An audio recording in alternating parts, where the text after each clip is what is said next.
Last chance తీసుకోవడం తప్పలేదు అనేసి ఇక్కడ మేడం కూడా అంటున్నారు.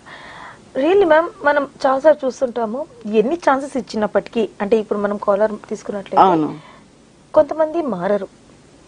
అదేవిధంగా మనం ఎంత అమ్మాయిలకి మనం డౌట్ చేస్తామో అబ్బాయిలు కూడా ఉంటారు.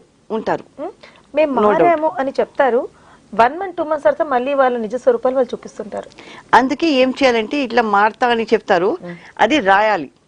ఒక MOU చేసేసి as make him as first party, నేను ఇట్లా చేయను, నేను నీకు నా భార్యకి పిల్లలకి మంచిగా చూస్తా, ఆమెకి ఏం ఇష్టం నేను తీసుకొని పోతాను, వన్స్ ఇన్ వే తిరిగి తీసుకొని పోతా, cinema what ever it is, what ever issues ఆమెకి ఉంది అది ఆమె చెప్తే ఆయన ఒప్పుకున్నాడు అనుకో, అది రాసి పెడితే ఆయనకి కూడా భయం ఉంటుంది, అరే నేను సరిగ్గా చేయలేదంటే నాకు ప్రాబ్లం అవుతుంది తర్వాత.